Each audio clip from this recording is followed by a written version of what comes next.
it's now. Well, it's going to be on Everdream in the bottom left. As the Red Terran, he is Future.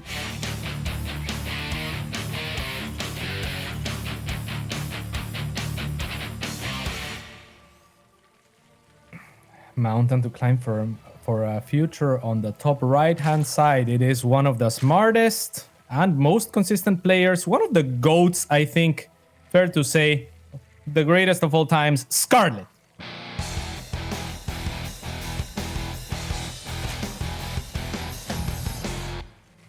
You're going to get people who are going to push back, on that, because they're going to be like, well, she hasn't won enough. And it's like, actually, you really do look at how many tournaments she's won. Maybe it's the most impressive, but I consider GOAT to be kind of like an all-encompassing term, right? It means like their impact on the scene, when they were strong during what metas, and there's just simply no denying that she became a fan favorite, not just because of her style of play, which is very, very cool, but also that she was one of the few to be able to take on Koreans back when they were pretty much unbeatable. So absolutely. I agree with you, Cats. Yeah, Koreans feared Scarlett for her muted control. I remember when Linok was like the best Cirque player in the world, and I would talk to him, and he would be like, "Yeah, I'm not going mutaling Bane against her. She's just too good." So Scarlett was the best foreigner at some points, and she has never really dropped from being one of the best foreigners. We were talking about Serral's consistency. I mean, talk about Scarlett. She has been taking games and tournaments from the likes of Serral and Rogue when they are at their peak, even when no one expects her to, right? Like, I think, I think her class is just up there with the best. Yep. She's always a threat. Like we kind of say Bly is always a threat, but then he's not all-rounded enough, I would say, to really always be one. But Scarlett, whether she's in a little bit of a cheesy mood, she's definitely threatening when she's in a supreme macro mood. I mean, she's hella threatening. It's the creep spread is all about, all-encompassing. Makes it feel like you're just being strangled. But Future is well aware of what Scarlett can do. I mean, he's coming from being probably a fan of StarCraft and just, general fan of StarCraft to actually contending with her every now and again. Historically, it has absolutely gone in Scarlett's favor. Actually, the last time Future was able to win was like 3 years ago, surprisingly enough. Wow. Yeah, but unless Future has really evened out some of his problems, like the mentality thing that we were talking about with Roddy, how he just kind of taps out after a Ling Flood gets him. If he's worked on that, then I have some hope, but I'm mostly thinking he's going to do like one really sharp timing and kind of remind Scarlett to take him seriously. Something like that might be what I'm expecting too. I want to see Future push the envelope here, and I mean, he often relies on that aggression to make sure that his opponent isn't on the other side of the map doing damage. So aggression is kind of his defense, and I think that's where he falls apart a lot of the time, like Roddy was commenting with the Rambies and so, because maybe he doesn't get the quality of practice of people that are actively gonna test him. I certainly don't when I play against them on an A, right? It's just like he's just doing all the clicks and I'm trying to follow, but there's people who have spare clicks and can also do the kind of thing that Scarlett no doubt is going to bring to the series.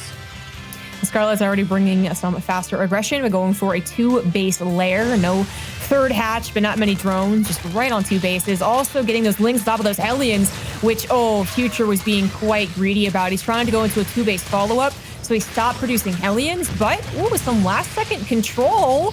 He's going to save. I mean, his STD still died, but I guess it could have been worse. Yeah, it could have been much worse. There is a lead for Scarlett, but I mean, it's not like her third is particularly early or anything like that either. There is a very fast Lair and Hydra, and I think we might be seeing a lurker rush here.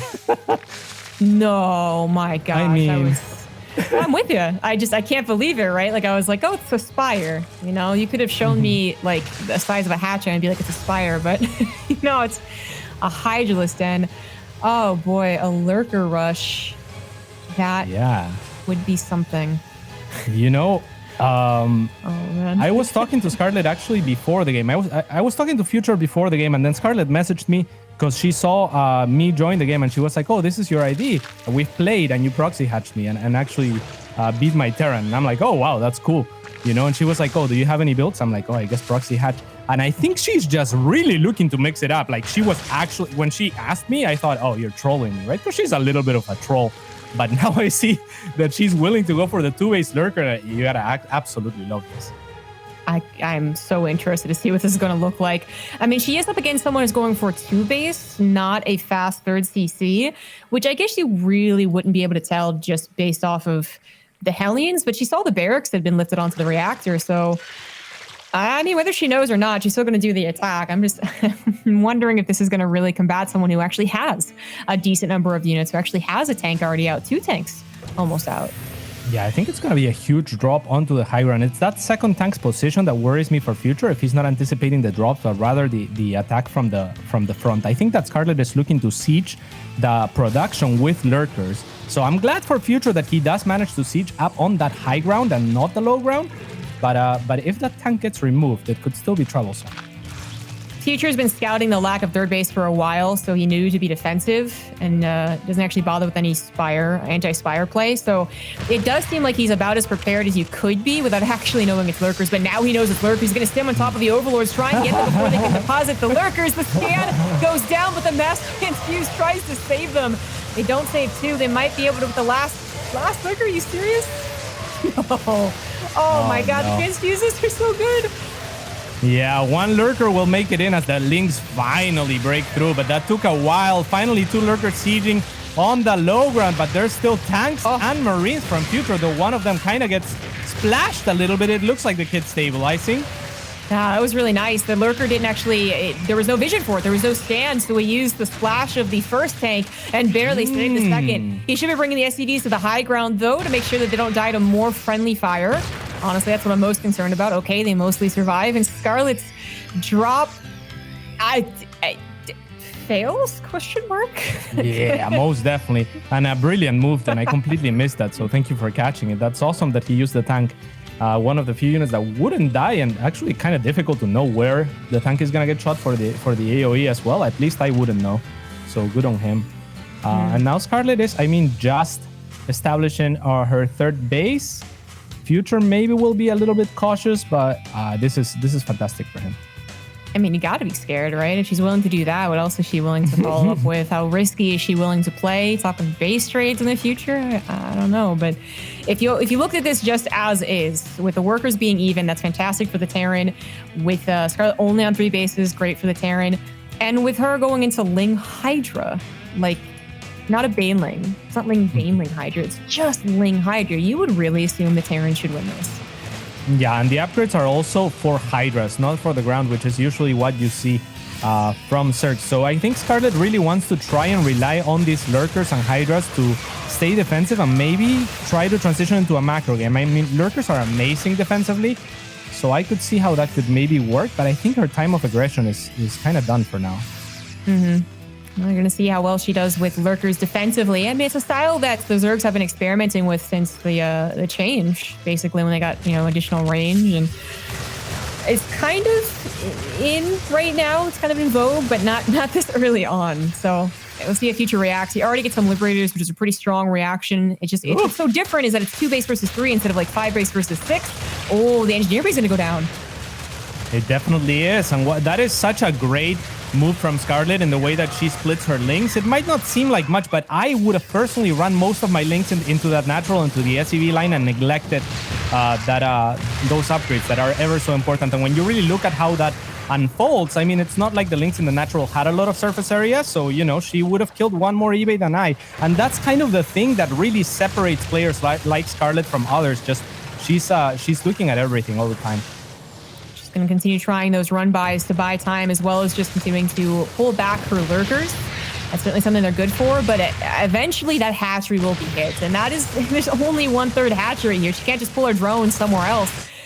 She's going to once again get the Lings to deal some pretty good economic damage, so in that fashion it could be a tit for tat, like hatchery for a bunch of SCVs. But the army of Future is still looking quite good, as long as it's got scans, and I guess that could be a problem. It could be a problem, and I love that Scarlett, like I was talking about how these little moves matter and how she picked off the eBay. She doesn't just pick off the eBay, she's well aware that she made herself an opening, and this is the 3rd Ling run by that she's done as a result. This time it seems to be just enough. I mean, the tank will go down, which is usually a pretty good kickoff, but we're talking about pretty severe scenarios like potential, again, base trades. The Lurkers are going to stand their ground back at home. Only movement with the Ling so far, and actually, ooh, Future thinking about it, but that's too many lurkers even with a concave. Yeah, Liberators are an amazing choice for Future. You siege me, I siege you, but my siege is a little bit better because it flies. Yeah, exactly.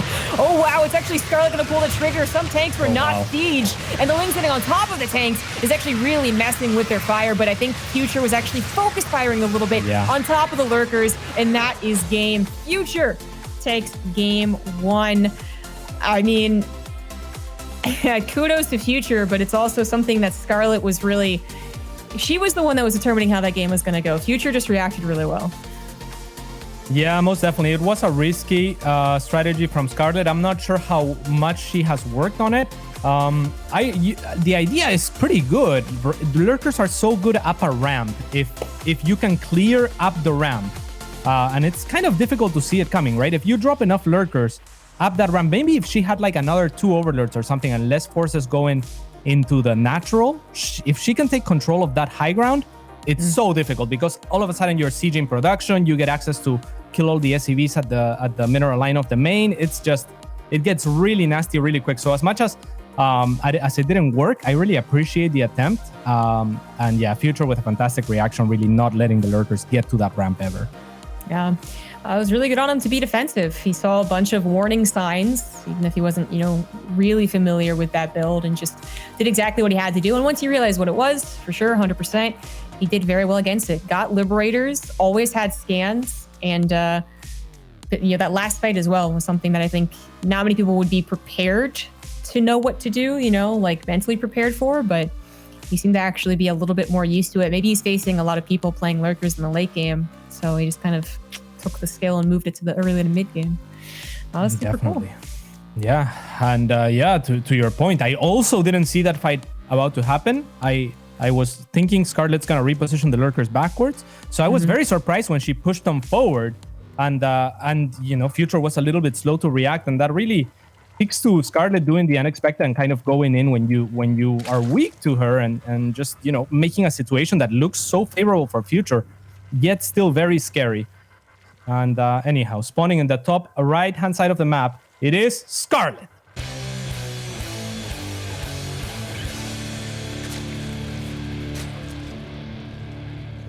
In the bottom left, beginning that upset, it is Alpha X's Future.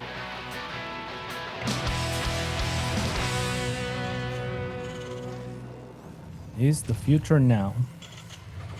So, yesterday I was talking about, I watched Future on the Pig Show, and they were talking a lot about mentality.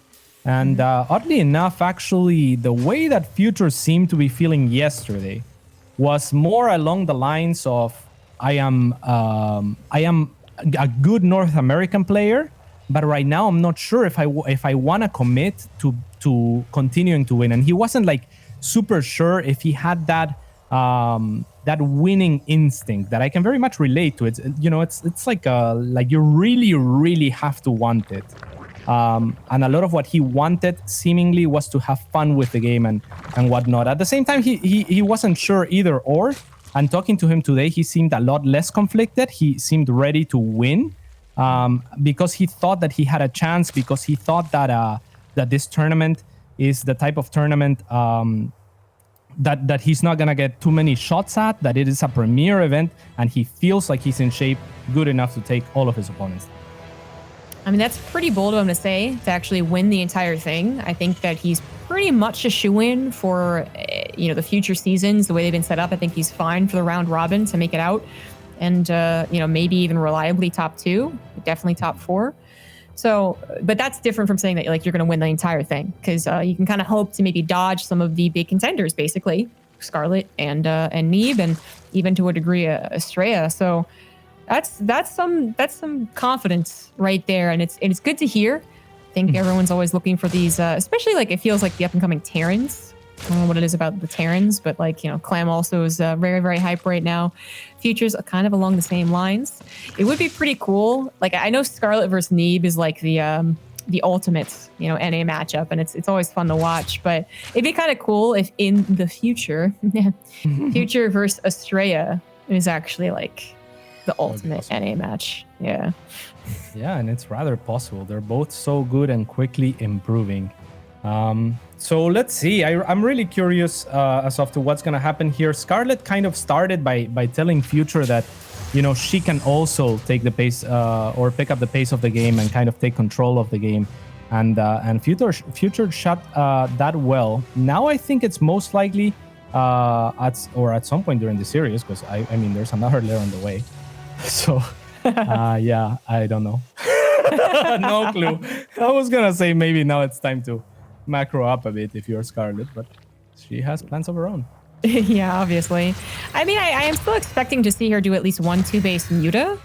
I do think it's something that she is very, like, as an individual, it is like her build. I think much like we remember Fantasy and Vultures or, you know, Boxer and Dropships. I mean, Scarlett and Mutas will kind of go hand in hand. Either that or Scarlett and Creep Tumors, but regardless, like, even when it's not that great of a build, she makes it look pretty good.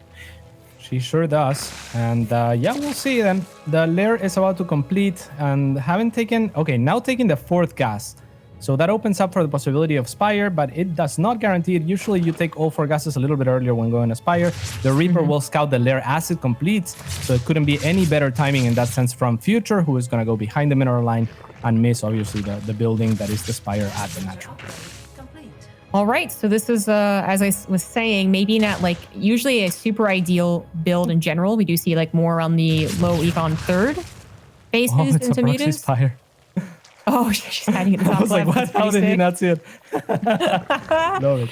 That's pretty cool. I mean, she already showed that it's not necessarily a Spire with that last game, but he saw nothing else.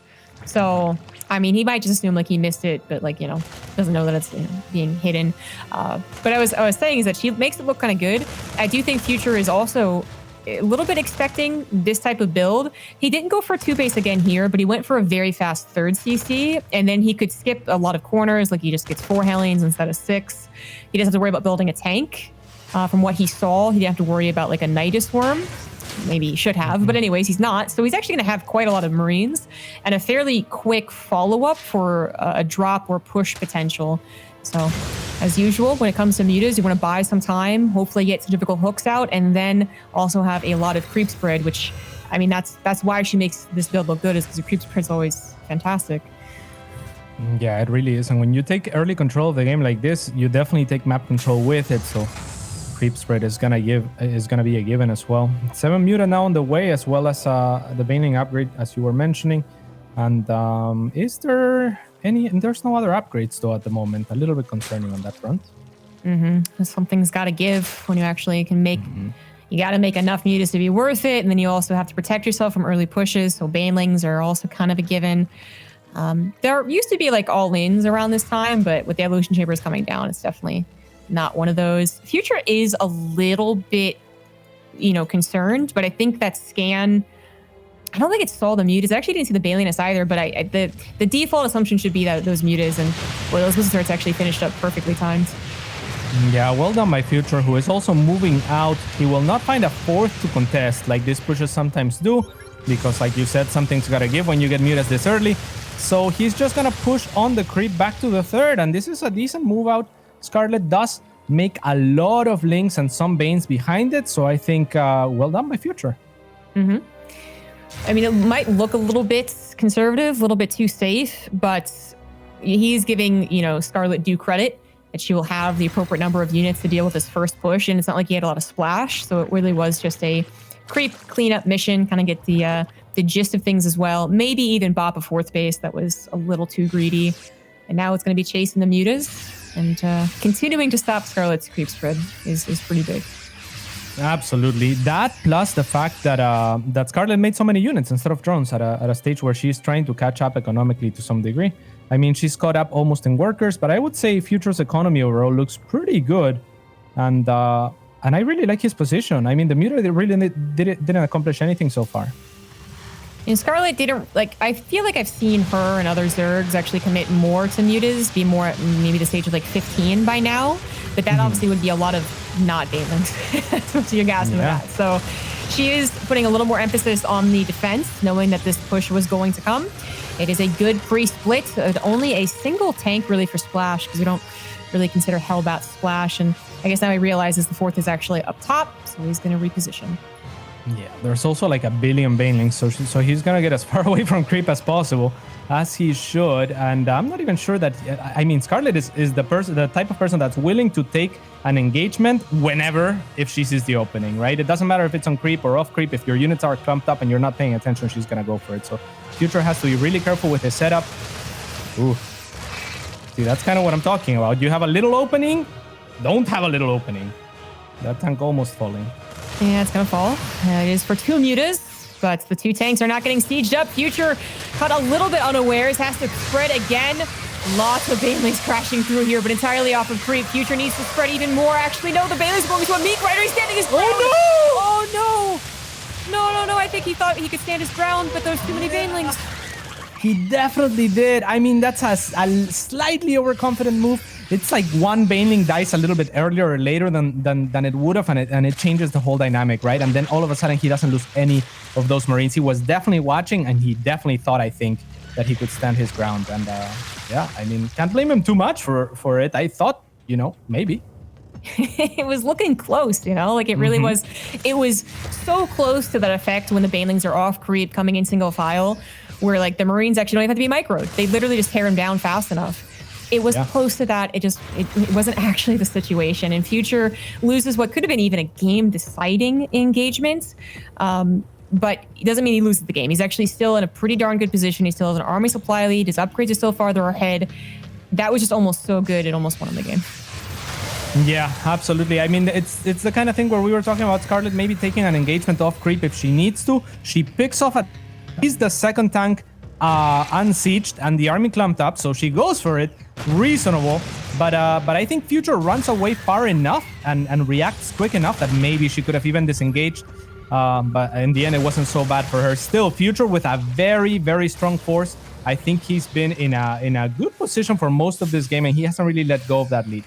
He is going for an 8 rack, so don't expect a 4th CC anytime soon. He really wants to just hopefully exhaust Scarlett's baneling count is usually really, really critical here. That's usually when the Zerg player makes a mistake, is they think, yes, I can take this on a little bit off of creep, no problem. And then suddenly there's like literally just 20 Marines left, but you don't have any banelings. So suddenly 20 Marines comes a big, big problem. You've seen it from many of the European Terrans. And we're seeing it here with Future, who's going to continue rallying forward. Scarlett should also have identified that this is the situation and really bide her time. Yeah, and these tanks, I mean, they have been picked off quite a bit. Another one that's kind of exposed, but Future now paying a little bit more attention than before. He really needs some Marines in front. Now sieging with a few Marines, Scarlett is going to look for those tanks potentially, seeing as they have moved, but Future repositioning nicely. Here comes the big attack. Is Future going to be ready this time around? Oh, yeah, I think so. Once again, maybe staying a little bit too far with those Marines. But the banelings left over have no protection. And there's the clump of Marines I was talking about, and a tank, and 3 Liberators. Scarlett is forced to pull back onto creep and regroup with more banelings, but she definitely has more. Future needs to be careful. Very much so. These medevacs are already kind of low too, so it's very difficult to just pick up and leave with mutas out here. He has to be super careful. The creep positioning is good. I mean, he can certainly micro back and out of creep. Scarlett actually coming from one single angle is a little bit surprising. He's microing into creep. You don't micro into creep, no! He was a little too clumped up. There was no concave. There was no give there, and that is going to be game. Scarlett evens up the score, holding the 8 racks pressure. And unfortunately, Future just misstepping once or twice too much. Otherwise, that was looking like a good game for him. But Scarlett shows that, there's a reason that she's as good as she is.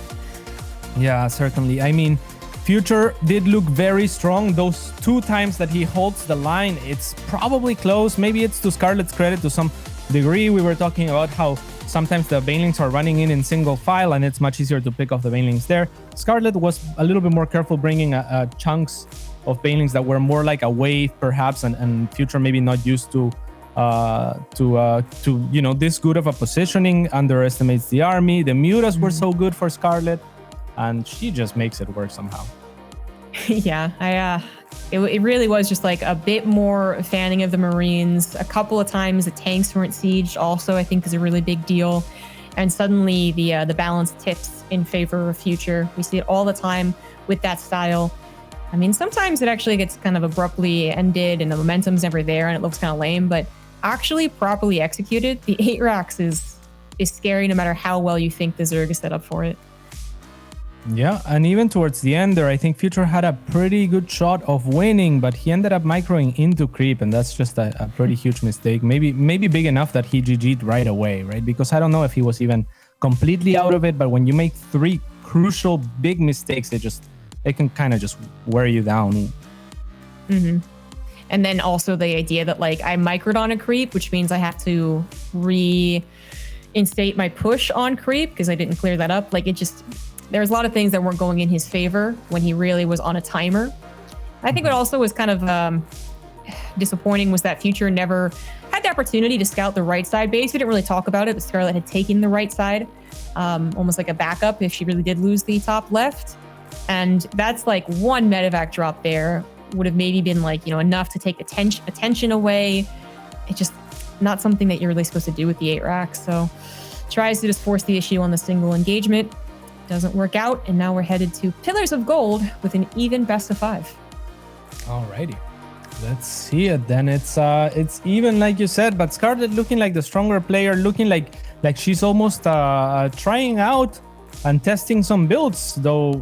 I mean, she has, it's not like she hasn't done crazy things on major stages against major players. She is the type of player that will play with Protoss against DRG and win. So yep. Of course. She's the player that they have to make more rules about, You cannot swap between games. All right, in the bottom left, talking her up, it is the blue Zerg, Scarlett.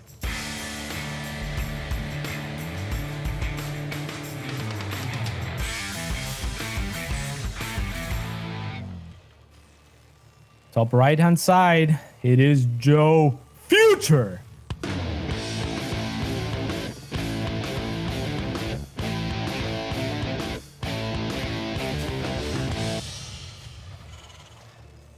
Pretty cool kid. Hey, we've been talking so much about yoga. I gotta say, I gave Future, I linked him a breathing exercise because I thought he could benefit from it. Mm-hmm. Breathing exercises are, like, if they're good, they're kind of similar to yoga or meditation or some kind of in between. Mm-hmm. So for people who can't or don't have the patience to do yoga or meditation, that's an option. I would look up Wim Hof. He's like the wide route of breathing, basically. He's great. Oh, that's cool. Yeah, I've learned a bit about it.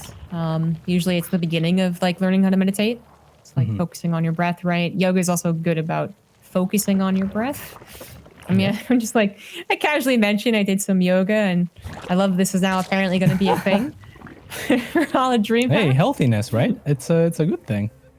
Yeah, it really is. And I think especially for like some of the players who are truly up and coming, who are actually, still high school aged, although I think Future graduated, but anyways, a lot of times that mentality is a big deal. It's actually what is holding them back. The way they approach the game can also be absolutely huge. So I know, especially amongst the North American, streamers and commentators and players, like I feel like you guys talk a lot about, what books have helped you out. Fear Dragon talks about, what is it? Something to do with tennis, right? And then Artosis talks about that poker book. Which I've done an excellent job remembering, by the way. I don't read much, so I don't know. Yeah, you're right. Yeah, it's like the mind of poker. Oh, you know what? Someone in chat's gonna have it. But look at this. That is not an overlord. That is not a ling. That is a hidden base. It is a hidden base. Not sure what we're gonna be seeing from this. Do you think that she's looking to be aggressive from this position? It's so difficult to say. Yeah, I can't believe. I mean, it seems like it's like when Sue went for that kind of quote unquote hidden base on Golden Wall, it was like literally just like a step beyond. But the whole idea was that so much of ZVT for, let's say, especially the Koreans and, Scarlett's training in Korea, has been around those earlier mutas. So now you're really giving the impression of Future that he has to worry about 2-base muta or any other type of 2-base build when it's really not.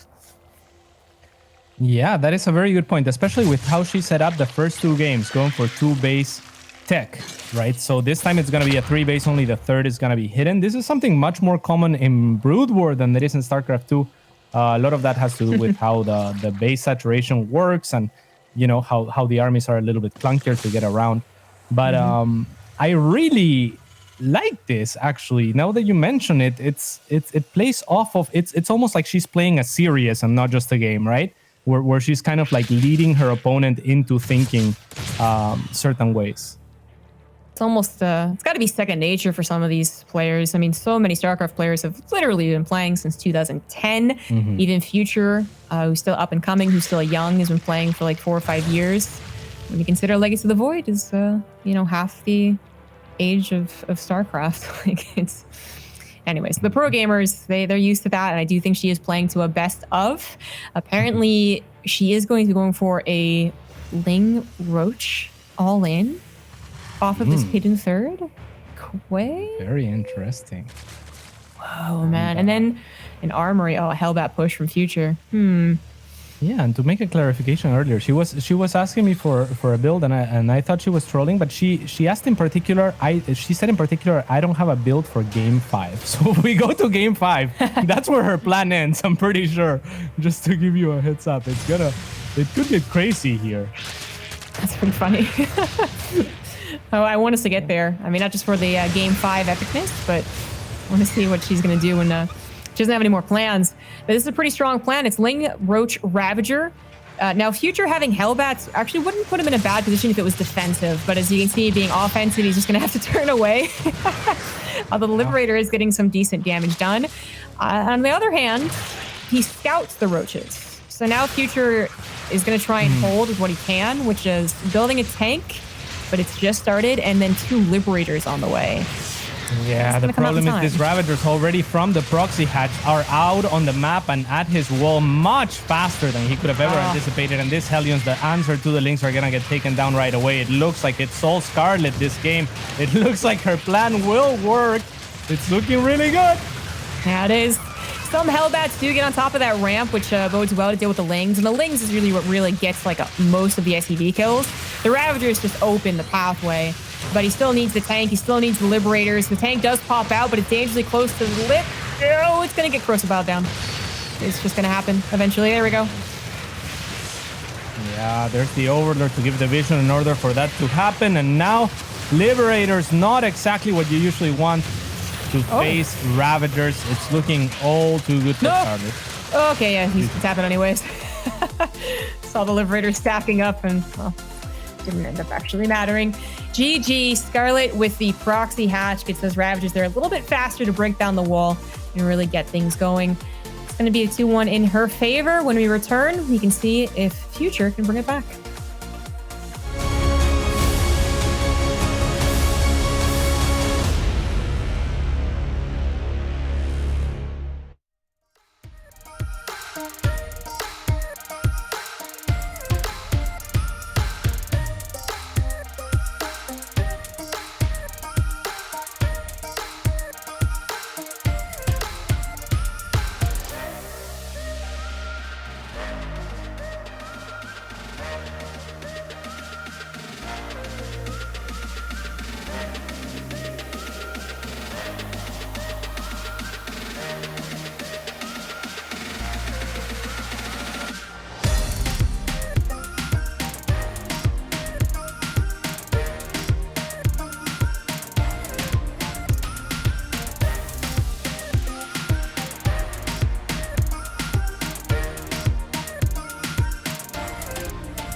Welcome back to DreamHack Masters. It is now the North American portion, and this time around we're not in the losers bracket, but rather in the upper bracket where we have the semifinals between Future and Scarlett. Scarlett leads 2-1 as most would expect.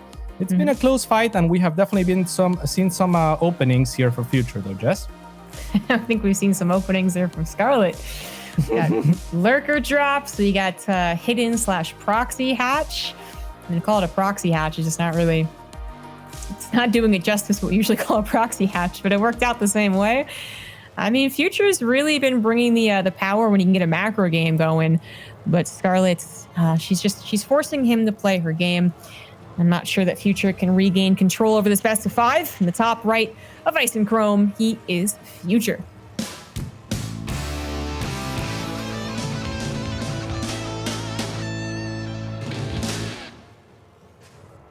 Bottom left-hand side of the map, one of the best of all time, Scarlett.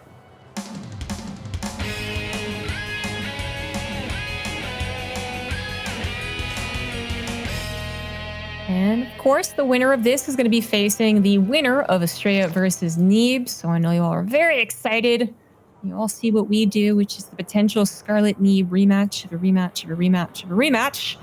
But that might be a little bit later. After this is the PvP. I'm equally excited for both. I feel like Future's already shown what we've kind of hyped him up about. And if he loses, I mean, it's too bad, but he's still got the lower bracket to play through. That is very true. Future, one of the players that has taken out the likes of Neeb before, though not as competitive usually against Scarlett. Stray, I'm really looking forward to as well, though. He has been so good and so fast to rise lately. I think that PvP is going to allow for a little more, not randomness, but yeah, definitely more upsets, as everyone is expecting Neeb to win. When it comes to TVZ, though, I mean, it makes sense to me that Future will be able to take a map or two, and thus a series off of Neeb in TVP, especially given some of the wilder builds that have existed in that. But for TVZ, I mean, it's kind of been something we've all mentioned at one point or another throughout this tournament. It's very mechanical. Yeah, there are cheeses, obviously. We just saw a few. But although it's not usually as wonky. Whoever's the better player really is the better player. Yeah, you're very right about that. It's often the faster player, the player that's able to keep up the faster pace and to out-action their opponent that ends up taking this matchup. And this is a strange spine. What? There's a spine crawler there. I'm not sure what. I'm not sure what that's about. I think she thought it was maybe Mass Reapers. I don't know why. But that's the only thing I could think of as well. I mean, maybe it's something that Future does a lot on this map. Maybe to her own ladder or something. It was an odd one. Yeah, I'm not quite sure. Maybe she was a little bit late to scout that CC. I wasn't really paying much attention, and actually Future losing a Reaper, very uncharacteristic. Already that previous game, he was looking like not himself, right? Like making a few minor misjudgments, and he is the type of player that if he's not in his element, it might be very troublesome because he always looks to squeeze the most out of every unit. So it is very important for him to know the exact limits of the units because he usually goes for that and nothing less. The Reaper did manage to get a creep tomb before it died, so it was still, I mean, all things considered, it was a pretty good Reaper as long as its death doesn't mean that he doesn't scout. But I think Future could even rely on these two Hellions here if he was really quite paranoid. The Lings are looking to get in. He probably shouldn't. So you feel like if you lose a Reaper for a Creep Tumor, it's decent? I don't know. I feel like killing the Reaper feels better for me, but I'm not. It's difficult to say. The Creep Tumor is pretty important. Yeah, that's the thing is that as a Zerg, if I'm playing Zerg, I'm like, you son of a. If I'm playing Terran, I'm like, I don't know. I feel like I'm on cloud 9, but then when I really think about it, I'm just like, actually, I kind of wanted that Reaper. So I don't know. For the pros, usually they can really utilize that Reaper with the Hellion harassment. I think is like one of the biggest differences. But Future, that's a good point. I mean, there's only so much the Reaper can do later, so there's something to that without a doubt. And it's a defensive unit at the start, right? It already accomplished a lot of what it set out to do, I think. So. This is what I was talking about, although you don't see usually one Hellion suiciding in. I think he did it maybe even last game, but it is a way to do it. Usually just 2 Hellions like kind of patrol the middle, look for roaches basically coming across the map, but this works too. Sees the faster layer. Future is already committed to a 2 base. So in the first game, it kind of worked out defensively, which is quite nice. In this case, since he's not going to be defending against lurker drops, I do believe he might have a push. At the very least, it'll give him plenty of Marines to work against the fast Spire. I kind of like that. There's a lot of drones, or there was a lot of drones in production for Scarlett, and like you mentioned, this is pretty fast tech. I think she's being quite greedy here. Already up to 60 workers, and if there was a third for Future, I'd be like, okay, cool. But since it is just a 2-base attack, gotta feel pretty good for Future right now. And it's not like Ice and Chrome is really that small, so if he like tries to target the 3rd hatch, for instance, it'd be quite a ways to reinforce. There's a reason why the 2-base build has fallen off, even though it's made a bit of a resurgence, and it does seem to be in response to the faster Spires that have come into play. But I think it's not clear cut, you know? Like sometimes the drop hits before the mutas are out, does devastating amounts of damage. Sometimes the drop is a little bit late, the mutas catch it, it's suddenly all of the Zerg. I mean, I feel like this is an opportunity for both players to really cement their position in the game. I feel better for Scarlett just because I do see her as the better player overall, and the creep spread is such a painful thing to get rid of when you're facing Scarlett. Yeah, I completely agree with you in the sense that that Marine is very, very sneaky, walking with the rest of them too. Oh, he's so cool. And Wow. yeah, I generally agree with you, but in this particular position, and when it comes down to just raw micro, I think that Future at his best is second to none. This is a pretty strong position. This is what he does. There isn't an opportunity for Scarlett to really, you know, go much on the counter aggression or anything like that. So I think it's about this now, and I'm not sure that Scarlett has what it takes. But I mean, she will likely prove me wrong. But this is a big flank. Yeah, she's got some typical hooks. She got a drone in there as well. It's helping out. And the Marines are forced to be picked up. The tanks, I mean, hey, that's a lot of banelings that went down for this. So usually I would say that's like pretty good. But if the Marine, oh wait, what? Oh, the tank didn't go down. Scarlett is like, I don't want to waste these last 2 banelings on that. Yeah, I mean, guess maybe it would have been a lot of banelings to waste. I'm not sure if she would have actually gotten the tank. She might have. Or put it to red. I mean, saves instead to banelings, but overall, not a bad trade on the side of Future. Okay, yeah. Oh, wow. Nice save. Very nice save. Future is reinforcing, but this is where the length of the map really does come into play. The baneling's going to be a lot more effective now that things aren't around that, very clever ledge. Although the banelings, most of them are just used on the left side. The tanks siege up on the right. Are the mutas going to be enough? The baneling's going to be enough. They're crashing into the tanks. They're going after the Marines now, barely catching the tail end of them. That's actually a lot of Marines left over. Did Scarlett underestimate her opponent's reinforcements? Quite likely. And you know what? I gotta say, still, Jess, Future doesn't feel like he is rock solid right now in his micro. I see those banelings, and I think in my games against him, he snipes them every time. You know, and yeah, I think he could have. There was only like 3 or 4 banelings, but instead he's running bad. He's not his usual confident self, but it's enough with this 2-base push right now to at least push back Scarlett to 2-base or to 3-base herself while he establishes his third. You know, this is kind of funny. Liberators aren't usually very good against mutas, but they're almost barely enough to threaten some of the lower health ones. You don't usually see them in that capacity, but Future kind of taking a fight a little bit there. They both bounce off each other. Future now recollects his Marines and tanks and saturates his 3rd base, but Scarlett, as noted on that income graph, had a 4th base while the aggression was happening. So yeah, she did just get her economy hit. It maybe wasn't as much as it would have seemed. She still has 60 workers. She's replacing the 4th, and now maybe the mutas can take a bit of control. Yeah, so it looks like the game's mostly going to stabilize here. The mutas do take a little bit of control, like you were saying, as they manage to go over on the side of Future and test his defenses, which are nearly non-existing at the moment. He does get a muta that was on the pathway there, so for 5 SCVs, yeah, well, now the missile turrets are going to be up, and he has to worry a little bit less about that. Where Scarlett needs to, I think, maybe prioritize her upgrades if she does get started alongside the flyer attack. But Also getting a macro hatchery. I think I'm mostly worried right now about the creep spread that's still in the middle of the map. There's like not even that many queens, and it's still not being cleaned up. Well, maybe with Future's follow-up push. Yeah, the creep spread is as good as you would expect from Scarlett. Here is the follow-up push, but Scarlett now out on the map with those Muta will hit the third, or at least check there. Looks like she's just gonna settle for the gas and then maybe pull back to help defend. Oh, dives onto the... No, that is surprising. Oh, goes for it. No, Future, hello. What? All right, repairs it just in time. Wow. I mean, I don't know if Future wasn't paying attention or he figured that she wouldn't commit to that, because I didn't think she was going to commit to that. She didn't think she was going to commit to that. She just committed by default and then realized, oh, I'm already committing. I guess I'll just go back in because it's half HP. And if he's not paying attention, I just win. Future paid attention just in time. So that was pretty awesome. Both players kind of identifying on the fly what their openings are. So I don't think Scarlett intended for that to happen, but once it started happening, she was willing to ride with it. Yeah. Future being pretty patient here, waiting for the creep to recede, is actually looking quite nice. 4 Liberators also scary to the Mutas. It's a sentence I don't say very often, but 4 Liberators might do the trick with their limited anti-air. Some tanks or some Banelings looking to maybe catch the reinforcements. Yeah, they do. That was a bit awkward.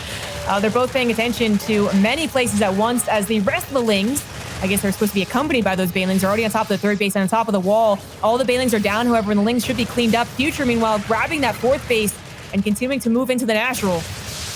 Yeah, here come the Liberators on top of those Muta. The tanks do siege. A lot of Banelings still left over. A lot of those Marines weak, but the Banelings are mostly gone. Now Future returning to his former self with that confidence, standing his ground, focus firing the last few remaining Banelings, and it looks like he's taking a little bit of control of this game, I dare say. Oh my god, you doom drop against the third player. It could be so dangerous because you're actually putting yourself on a creep, but the tanks covering the high ground, covering that main choke is going to be absolutely brutal for Scarlett to actually get through. And in fact, what does she even have to get through this? Some Banelings do form and are coming along now, but how do you get through that choke? Yeah, brilliant move from him. It is a risky move, but he's such an intuitive player, Future. Whenever he's feeling it. And right now, I think after that engagement, he definitely was, though this army will get caught by the full army of Scarlett. A lot of Banelings wasted, though. That's 19 Mutas. That is actually quite a few. And the Banelings finally allowed access to the main. One good tank shot into the focus fire from the Marines. The last one goes down, and the Mutas are not going to stick on the Marines. I'm pretty sure they can anyways. They cannot...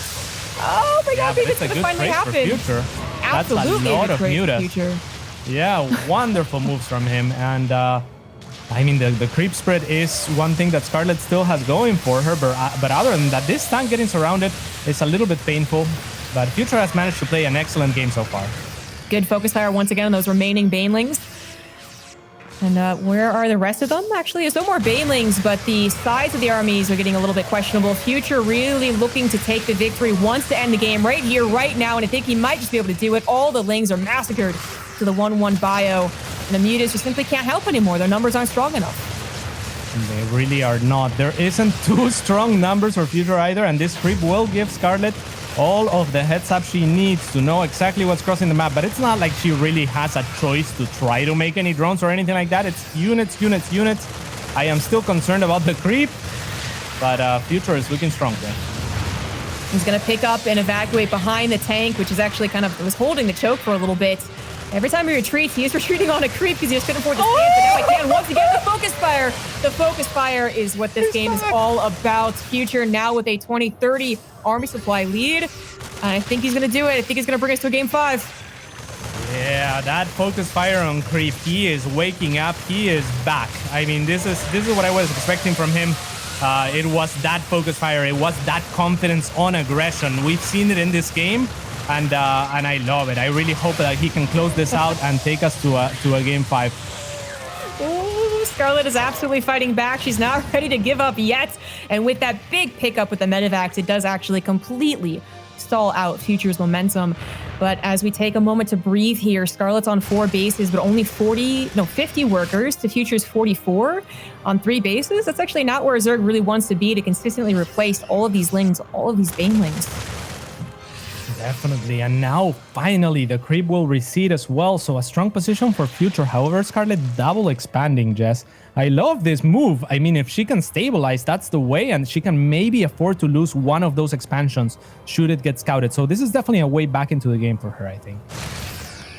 That creep spread, pretty much non-existent. She has one queen that might try and replant it, but first she has to deal with the aggression. Oof. 11 SCVs, that's quite a few. Future only has 33 workers. So he has more than double the army supply. It's go time for him after that. He could maybe slowly replace it, but he wants the victory. He's so close to actually defeating Scarlett, but the Baneling count has seriously grown. Yeah. The army supply might be almost doubling Scarlett, but the type of army she has is basically all Banelings. Yeah, the army cost is not as bad, at least in the gas department. Is actually favoring Future by just like 75 resources, but it is much more expensive on the mineral front, and he is situated in a good position this time around. He's gonna go for it. Two tanks, a couple liberators off creep. This doesn't look so good for Scarlett. It's her last hurrah, and it is not good enough. So many reinforcements coming through. She finally taps that GG. And Future is, in fact, bringing us to game number 5. Oh, that's exactly what we wanted. We didn't think it was going to happen. But even in a stand-up macro game, Future is able to take Scarlett to the limit. Yeah, that was really well done. I mean, I'm not sure if it's fair for us to call it a macro game. It certainly developed into a 3-basey game, but it started with that 2-base aggression that you pointed out, and it was so powerful. I loved it. I mean, that's what I am so proud of Future right now, because I really think he played to his strengths this game, and I really didn't see that in the previous games. I really should not forget how that started with the 2-base. I mean, the 2-base leading into a 3-base, we've seen macro games from that, and it was a long game, but it really did start and then just basically never stopped from that 2-base push. So you're right about that. Absolutely sick, though. I mean, good use of the map. I gotta be honest, I didn't really think the tank positioning was going to be so brutal, but I think maybe even Scarlett was a little surprised. I think she was really preparing to deal with it. She had cut the mutas, even though she had the Spire. She was like, I'm just going to stomp this and then go into mutas afterwards. And then it took her a long time to clean up. She did eventually clean it up, but it took her so long that the follow-up push was actually quite deadly too. Yeah, she was looking to overwhelm that position, and she could have maybe left some more units at the ledge to make sure that the Marines couldn't have just dropped onto her base whilst the tanks tanked the Banelings and whatnot. So a little bit of an oversight perhaps, but I mean, such a strong, difficult position to break on the side of Future. So well done by him as well. And this is exactly what I wanted. It's a game 5 between these two. We are now loaded into the map. And it is my favorite map for the 5th map. It seems like players love to leave this map for last. In the left-hand side of it, it is the Terran player Future for Alpha X.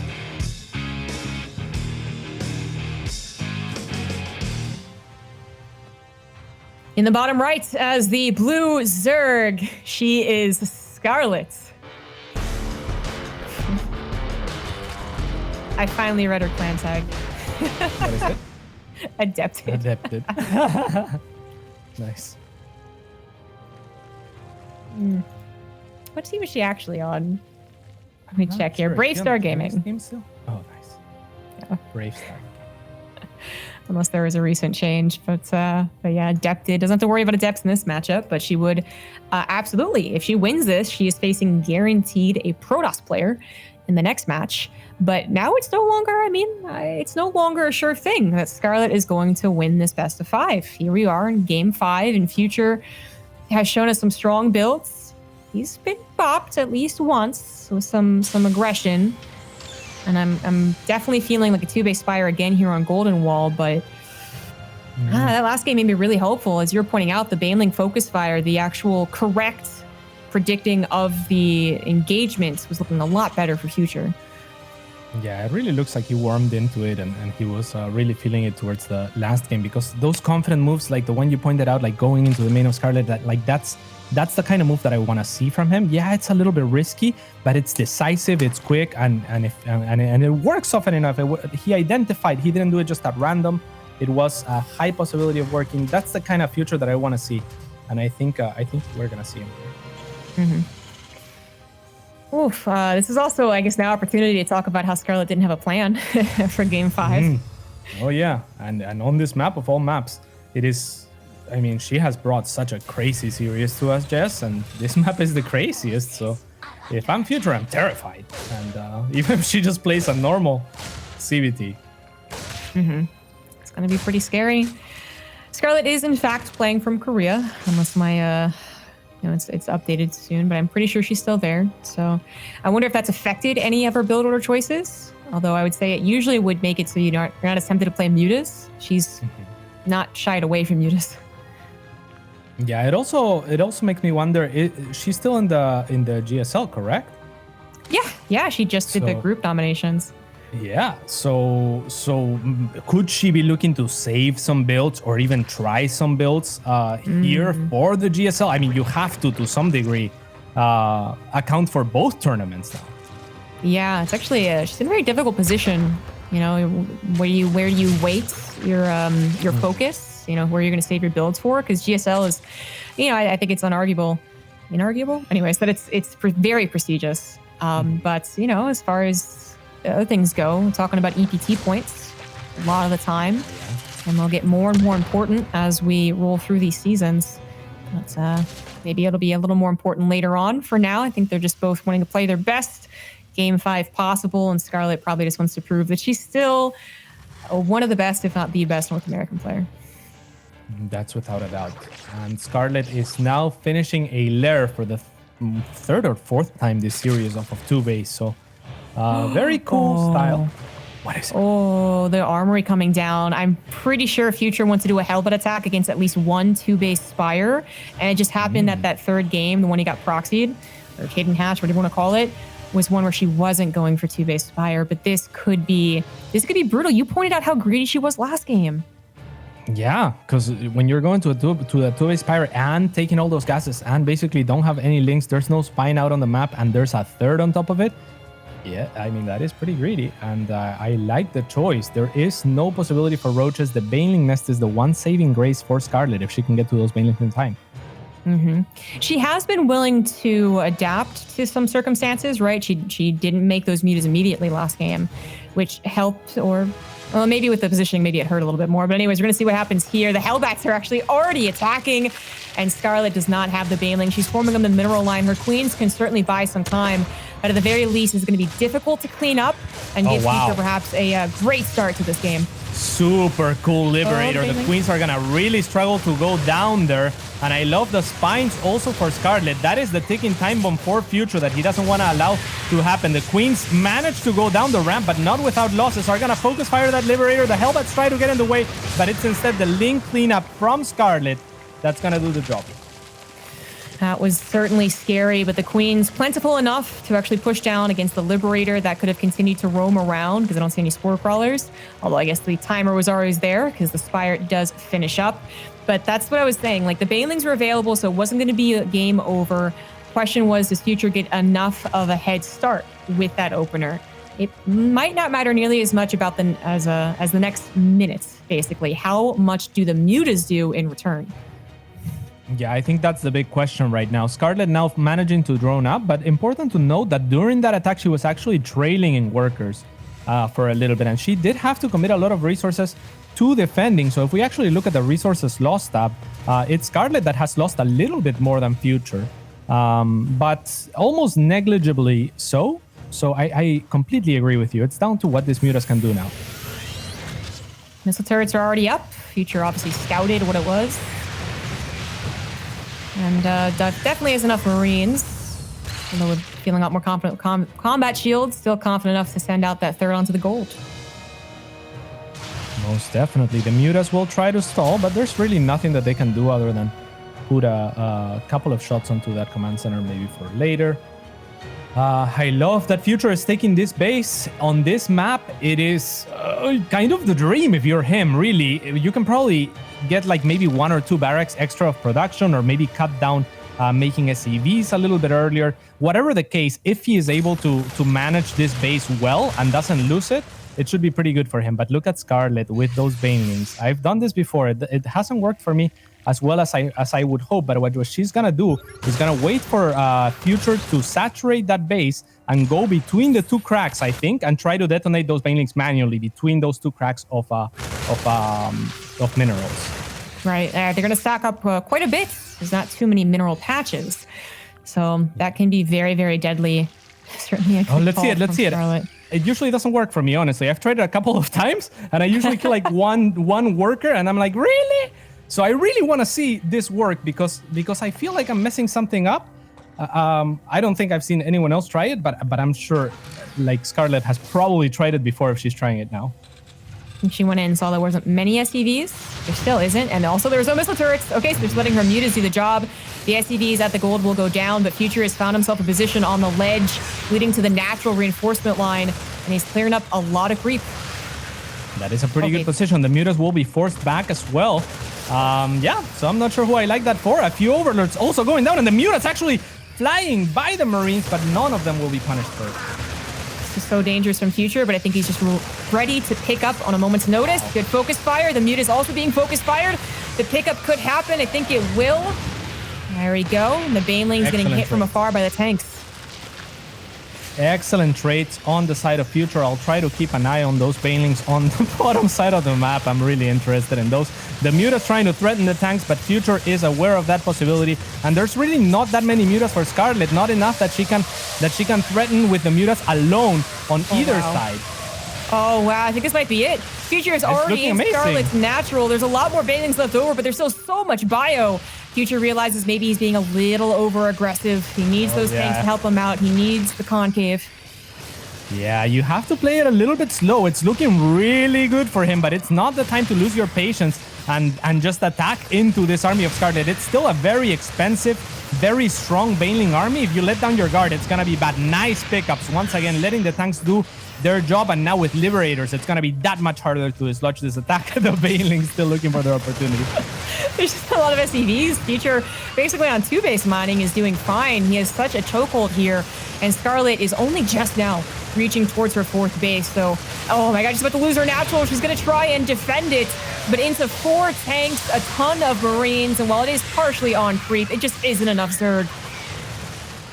It is looking amazing. It looks like Joe has done it. A huge upset here. I don't see how Scarlett recovers. All of these drones are gonna go down. It looks like Future is gonna push into this base, scanning, and I don't think he has ever been hit by a baneling ever since the second game. Okay, well, those were maybe okay, but not good enough. Future with the 3-2.